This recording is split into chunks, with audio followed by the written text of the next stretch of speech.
अस्सलाम वालेकुम students. Antenatal complication pregnancy की हम लोग पढ़ रहे थे और उसमें हम फाइनली लास्ट टॉपिक पे आ गए हैं। और लास्ट टॉपिक जो है ये काफ़ी ज़्यादा इम्पॉर्टेंट है। लास्ट टॉपिक में हमने रियसस आइसो इम्यूनाइजेशन की बात करनी है। ये बच्चों को काफ़ी कंफ्यूजिंग लगता है और इसमें से काफ़ी ट्रिकी से क्वेश्चन आ जाते हैं। सो आई ट्राई माई बेस्ट कि मैं सारे कॉन्सेप्ट आपको ज़रूर बता दूँ with MCQ point at the and.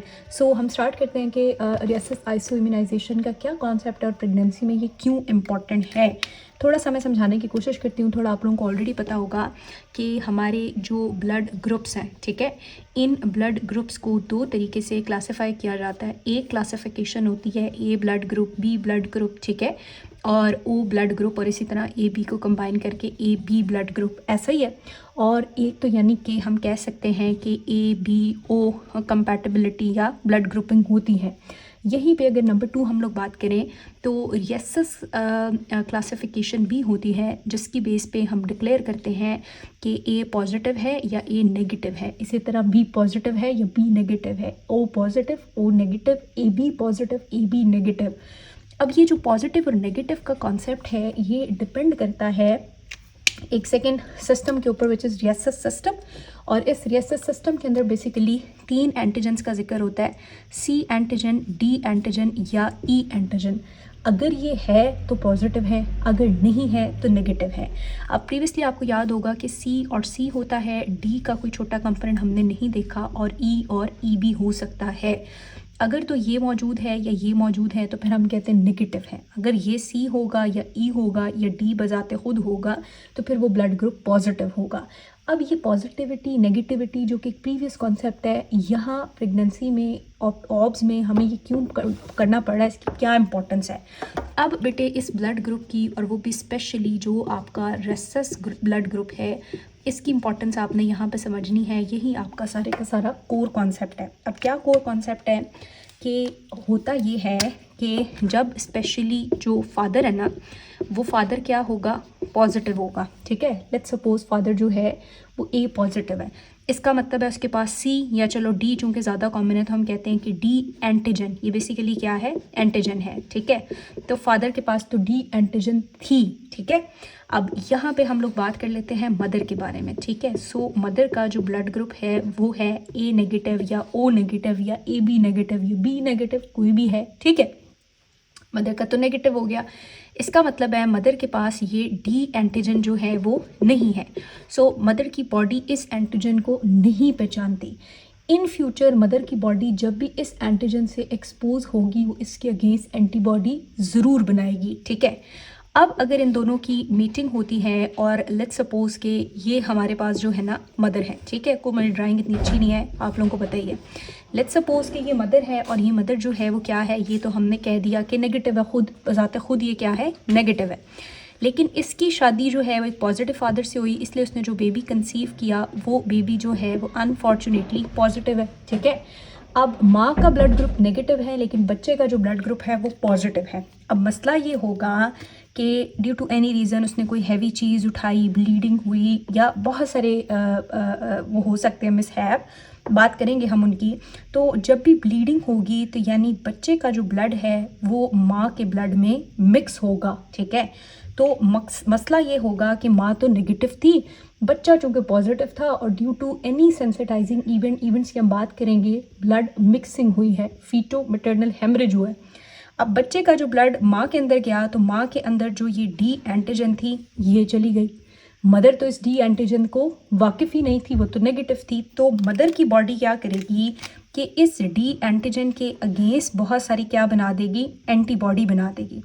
अब ये एंटीबॉडी माँ को तो कुछ नहीं कहेंगी, जाहिर है उसकी बॉडी में तो एंटीजन है ही नहीं, थोड़ी बहुत एंटीजन आई थी उनके अगेंस्ट, एंटीबॉडी हो गई। ये एंटीबॉडीज़ क्या करेंगी, ये प्लेसेंटल सर्कुलेशन को क्रॉस करके जाएंगी बच्चे के पास तो है डी एंटीजन, ठीक है, तो पॉजिटिव है। तो ये एंटीबॉडी सारी बच्चे को जाके अटैक करेंगी और बहुत ज़्यादा वहाँ एंटीजन एंटीबॉडी रिएक्शन होगा और वाइड स्प्रेड क्या होगी, haemolysis. So haemolytic disease of new born जो है वो प्रोड्यूस होगा। ये सारा कॉन्सेप्ट होता है। अब इसमें बहुत सारी चीज़ें हमने ऐड करनी है, माइनस करनी है, वो हम समझेंगे। लेकिन जो आपने ऊपर से समझना है वो ये कि जब फादर पॉजिटिव है लेकिन मदर नेगेटिव है, तो मदर तो इस एंटीजन को नहीं पहचानती, इससे सेंसिटाइज नहीं है। तो in case of any feto maternal haemorrhage बच्चे का ब्लड माँ के ब्लड में जाएगा, माँ को वो एंटीजन कोई जरासीम लगेगा, माँ की बॉडी इम्यूनिटी उसके अगेंस्ट एंटीबॉडी बनाएगी और वो एंटीबॉडी प्लेसेंटा को क्रॉस करके जाएंगी, बच्चे के अंदर वो हिमोलिसिस करेंगी, क्योंकि बच्चे के अंदर तो वो एंटीजन्स बहुत ज़्यादा हैं और एंटीबॉडी उनको अटैक करेगी, तो वाइड स्प्रेड डिस्ट्रक्शन होगी और हेंस हिमोलिसिस होगी। अब ये सारी चीज़ फर्स्ट प्रेगनेंसी में नहीं होती, क्योंकि जितनी देर में ये एंटीजन यहाँ जाएंगी एंटीबॉडी बनेगी। फर्स्ट टाइम तो आपको पता है कौन बनती है, IgM बनती है, तो IgM तो क्रॉस ही नहीं करती। सेकेंड प्रेगनेंसी में फ़ौरन ये सेंसिटाइजेशन इवेंट होगा, IgG बनेगी। So first pregnancy still safe होती है, लेकिन फर्स्ट प्रेगनेंसी मदर को सेंसिटाइज ज़रूर कर देती है। सो सेकेंड में जो हीमोलिटिक डिजीज़ जो न्यूबॉर्न का होना है, वो जो हाइड्रोफिटालिस भी हो सकता है, उसका चांस बहुत बढ़ जाता है। सो आई होप कि यहाँ तक मैंने इसको सिंपल करके बताने की कोशिश की, आप लोगों को कंफ्यूज नहीं किया। आई एम श्योर कि फाइनल ईयर के लेवल पे सारा कॉन्सेप्ट आपको ऑलरेडी भी था। अब बात कर लेते हैं आपकी बुक वाइज, जैसे कि उन्होंने डिज़ीज़ की एटियोलॉजी के बारे में बात करने की कोशिश की है। तो एटियोलॉजी के बारे में वो यही बता रहा है कि तकरीबन रियसस सिस्टम के अंदर 40 एंटीजन्स हैं, लेकिन इन 40 में से 3 जो हैं वो क्लिनिकली आइडेंटिफाइड हैं और 3 जो हैं उनके बारे में ज़्यादा डिस्कस किया गया। अब इनकी जो है वो यूजुअली 2-2 अलील होती हैं, जो कि एक ही क्रोमोसोम पे प्रेजेंट होती हैं, लेकिन डी की दूसरी नहीं पाई गई। अगर तो ये डोमिनेंट होगा तो फिर वो पॉजिटिव है, ठीक है। अगर ये डोमिनेंट नहीं होगा तो वो नेगेटिव है। इवन अगर जो ये रिसेसिव है ये भी होगी तो भी वो नेगेटिव ही कंसीडर होता है। डी समझा जा रहा है कि शायद एक ही है, ठीक है, डी तो 2 शायद मौजूद भी नहीं है। सो आई होप कि ये आपको समझ आ गया, इसमें कोई इतनी बड़ी बात नहीं की हुई उन्होंने। अब वो कह रहे हैं कि ये जो बेसिकली हीमोलिटिक डिजीज़ जो होता है न्यूबॉर्न का या फीटस का, ये RH आइसोमिनाइजेशन की वजह से क्यों होता है। इसमें 3 कंपोनेंट, 3 स्टेप्स जो हैं वो होने चाहिए। 3 स्टेप्स होंगे तो फिर ये चीज़ हो जाती है। अब वो 3 स्टेप्स बेटे वही हैं। नंबर 1 ये कि फादर पॉजिटिव था और मदर जो है वो नेगेटिव थी, और उसने जो बेबी कंसीव कर लिया वो बेबी क्या आ गया, पॉजिटिव आ गया। वही बात है जो ऊपर हम डिस्कस कर चुके हैं, बुक में लिखी हुई है। दूसरी चीज़ ये है कि सेंसिटाइजिंग इवेंट होगा। सेंसिटाइजिंग इवेंट का मतलब ये है कि ब्लड जो है वो बेबी की बॉडी में से मदर की तरफ जाएगा। दूसरी ये होना लाजमी है, ज़ाहिर है पहले तो हमने कहा उसने पॉजिटिव कंसीव कर लिया। दूसरी चीज़ ये कि ब्लड उधर जाएगा, मदर को सेंसिटाइज करेगा तो तब ना। थर्ड बात ये है कि एंटीबॉडी तो बन जाएगी, लेकिन वो एंटीबॉडी क्रॉस करेगी प्लेसेंटा को। जब वो प्लेसेंटा को क्रॉस करेगी तो फिर haemolytic disease of newborn start हो जाएगा। तो ये हीमोलिटिक डिजीज़ ऑफ न्यूबॉर्न या फीटस होने के लिए ये 3 इवेंट्स का होना बहुत ज़रूरी है। फर्स्ट कि वो पॉजिटिव बेबी कंसीव करे खुद नेगेटिव होते हुए, अगर खुद भी पॉजिटिव हुई फिर कोई मसला नहीं है। सेकेंड बात ये है कि वो ब्लड मिक्सिंग हो, मदर सेंसिटाइज हो, एंटीबॉडी बने। और थर्ड कि वो एंटीबॉडी फिर प्लेसेंटा को, यानी कि अगर ये है कि ये पॉजिटिव है, मदर नेगेटिव है, पहली तो बात ये है कि पॉजिटिव होना चाहिए। दूसरी बात ये है कि इसका ब्लड बाहर जाना चाहिए। और तीसरी बात ये है कि एंटीबॉडी बन के वापस अंदर आनी चाहिए ताकि वो आके डिस्ट्रक्शन करे। तो ये 3 इवेंट्स आपने याद रखने हैं, ठीक है। अच्छा, उसके बाद अब यहाँ पे वो फर्स्ट प्रेगनेंसी वाली बात आपकी बुक में कर रहा है, वो भी मैं आपको ज़रा दोबारा समझा देती हूँ कि फ़र्स्ट प्रेगनेंसी का क्या सीन है। होता ये है कि फ़र्स्ट प्रेगनेंसी के अंदर अगर मदर जो है वो पॉजिटिव है, मदर जो है वो नेगेटिव है और बच्चा जो है वो पॉजिटिव है भी, और ब्लड जो है मैटरनल बॉडी में चला गया, ठीक है। थोड़ा सा ब्लड जाएगा, जितनी देर में IgM बनेगी, इसको बनने में टाइम लग जाता है, उतनी देर तक हो सकता है डिलीवरी भी हो जाए, ठीक है, बच्चा बाहर आ जाए। और दूसरी बात यह है कि फ़र्स्ट इवेंट में आपको पता है हमेशा जब भी कोई एंटीजन जाती है हमारी बॉडी में तो IgM बनती हैं एक्यूटली, और IgM जो है ये प्लेसेंटा को क्रॉस नहीं कर सकती। सो फर्स्ट प्रेगनेंसी में तो इतना मसला नहीं होता, लेकिन सेकेंड प्रेगनेंसी में मदर जो है अब वो सेंसिटाइज हो चुकी हुई है, वो एंटीजन को पहचानती है, ठीक है। तो जैसे ही सेकेंड प्रेगनेंसी में फीटो मैटरनल हेमरेज होगा, ब्लड दोबारा जाएगा बॉडी में, मदर की बॉडी जो है उसको पहचानती थी फ़ौरन, अब उसके अगेंस्ट स्पेसिफिकली IgG बनेगी, ये प्लेसेंटा को क्रॉस करेगी और हिमोलिसिस शुरू हो जाएगी। तो ये वाला कॉन्सेप्ट आपने याद रखना है कि फ़र्स्ट प्रेगनेंसी में इतना मसला नहीं होता, लेकिन सेकेंड प्रेगनेंसी में ज़्यादा होता है, ठीक है। अच्छा, उसके बाद फिर वो कहता है कि ये जो सेंसिटाइजिंग इवेंट्स की आप बात कर रहे हो, जो मैं आपको कह रही हूँ कि सेंसिटाइजेशन हो जाएगी, तो ये सेंसिटाइजेशन से क्या मतलब है। सेंसिटाइजेशन से ये मतलब है कि अगर अगर मदर जो है वो क्या थी, नेगेटिव थी, ठीक है, और उसने एक पॉजिटिव बेबी कंसीव किया हुआ था, उसको नहीं पता था। लेट्स सपोज उसका मिसकैरेज हो गया, तो मिसकैरेज के दौरान ब्लड मिक्सिंग होती है। सो जब भी मिसकैरेज हो जाता है तो हम उससे ज़रूर पूछते हैं कि तुम्हारा ब्लड ग्रुप क्या है, हस्बैंड का क्या है, बच्चे का क्या हो सकता है, और उसके मुताबिक हम NTD देते हैं ताकि नेक्स्ट प्रेगनेंसी को बचा सकें, ठीक है। नंबर 2 ये कि अगर उसकी प्रेगनेंसी जो है वो टर्मिनेट हुई है तो ड्यूरिंग डिलीवरी भी हो सकता है थ्रू आउट प्रेगनेंसी कोई ब्लीडिंग ना हुई हो, कोई सेंसिटाइजिंग इवेंट ना हो, कोई ब्लड मिक्सिंग ना हुई हो, लेकिन प्रेगनेंसी जब ख़त्म होती है डिलीवरी के दौरान भी ब्लड मिक्सिंग होती है, मदर सेंसिटाइज हो जाएगी और सेकंड बच्चा अगर पॉजिटिव हुआ तो वो सेकंड बच्चे के लिए डेंजरस हो सकता है। नंबर 3 ये है कि एंटीपार्टम हेमरेज ड्यूरिंग प्रेगनेंसी, जो प्लेसेंटल एब्रप्शन या प्लेसेंटा प्रीविया है उसमें भी ब्लड मिक्सिंग होती है, सो ये सारी चीज़ हो सकती है। ठीक है। नंबर 4 ये कि अगर ड्यूरिंग प्रेगनेंसी उसके कोई इन्वेसिव प्रोसीजर्स हुए हैं, जैसे हमने चैप्टर 4 में पढ़ा कि अमाइनोसेंटीसिस होती है, इसी तरह कोरियन विलिस सैम्पलिंग होती है, इस तरह का कोई भी प्रोसीजर जिसमें हमें लगता है ब्लड मिक्सिंग हुई भी होगी वो सेंसिटाइजिंग इवेंट कहलाता है। सो वो सारे इवेंट के जिसमें चांस है कि बच्चे और माँ का ब्लड मिक्स होगा, लाइक मिसकैरेज में हो सकता है, प्रेगनेंसी ख़त्म होने पे, ड्यूरिंग डिलीवरी, एंटीपार्टम हेमरेज या इन्वेसिव टेस्टिंग के दौरान ऐसा हो सकता है। अब अगली चीज़ जो है उसने प्रेवलेंस की बात की हुई है, तो प्रेवलेंस इसका जो है वो काफ़ी ज़्यादा हाई है, क्योंकि RH नेगेटिविटी जो है UK के अंदर अगर हम देखेंगे तो 15% है। इसी तरह अगर हम मर्द हजरात की देखें कि जो पॉजिटिव हैं वो अप टू 55% तक हैं।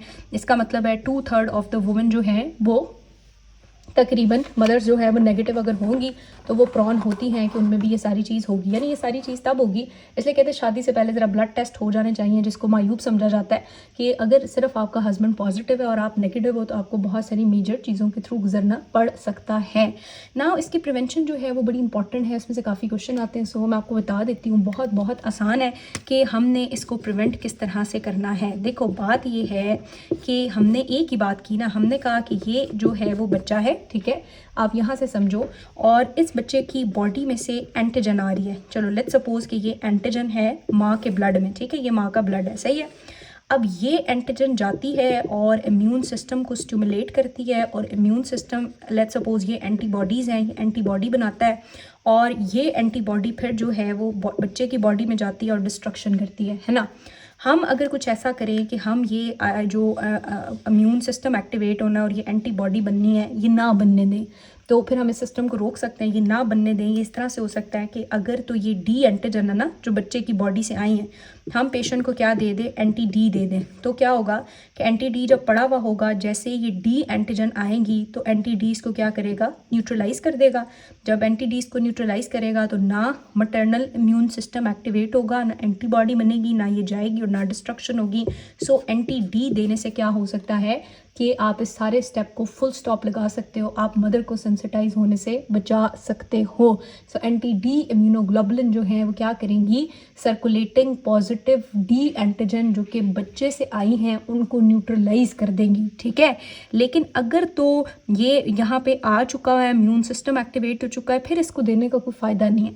ये एक प्रॉपर टाइम पीरियड में दिया जाता है। यानी माँ अगर कह रही है हस्बैंड पॉजिटिव है, मैं नेगेटिव हूँ, बच्चा पॉजिटिव है, ठीक है, और कल ब्लीड हुई है, ठीक है, तो विद इन अगर 72 आवर ऑफ ब्लीडिंग आ जाती है तो 72 आवर में मतलब फ़र्ज़ यही है कि एंटीजेंस तो यहाँ होंगी लेकिन अभी एंटीबॉडी नहीं बनी होगी, तो आप जो है वो एंटी डी दे के इसको न्यूट्रलाइज कर सकते हो, ठीक है।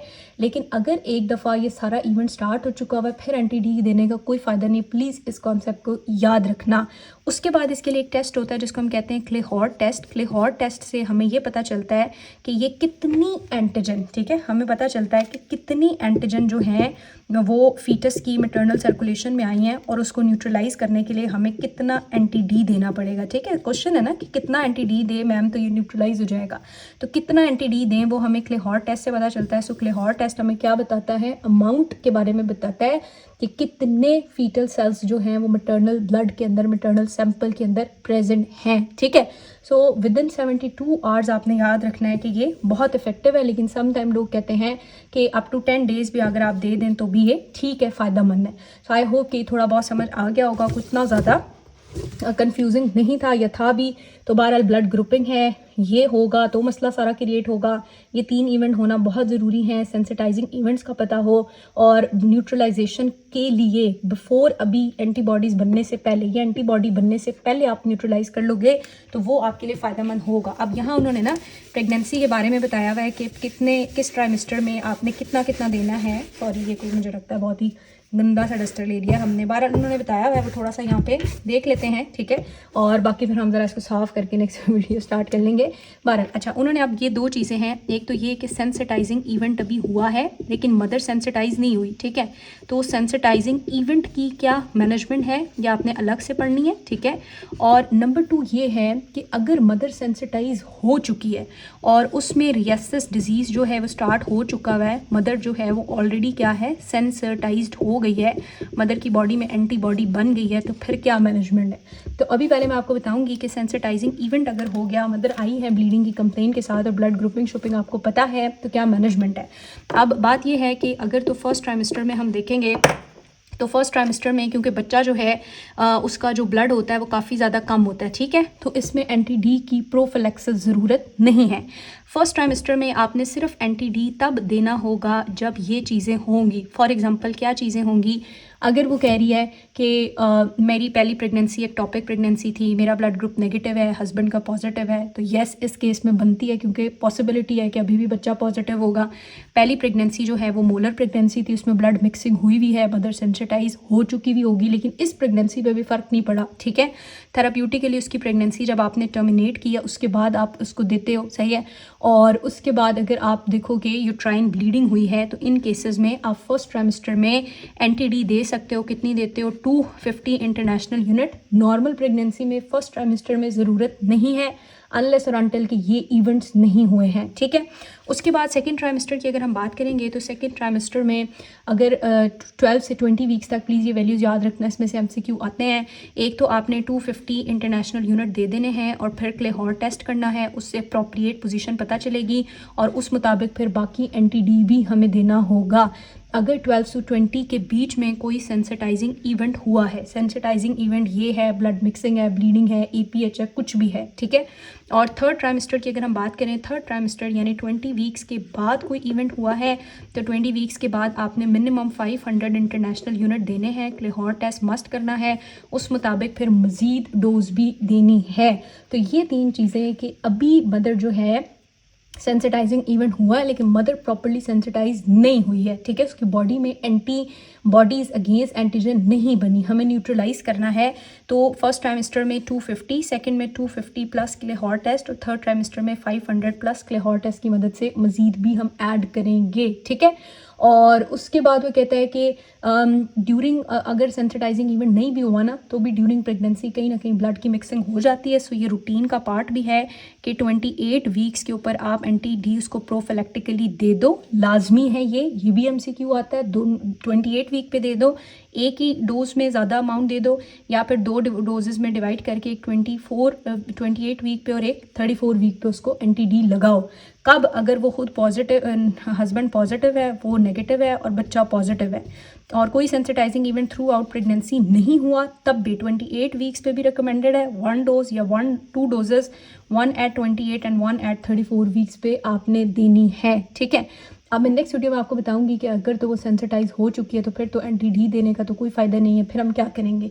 ये तो हमने सेंसिटाइजेशन से बचाने के लिए उसको दिया है इन case of any sensitising event हुआ है, मदर अभी सेंसिटाइज नहीं हुई, मिक्सिंग शायद हो गई है लेकिन अभी एंटी डी बनी नहीं है और इन्होंने क्रॉस नहीं किया प्लेसेंटा को, उनको बनने से बचाने के लिए ये करते हैं।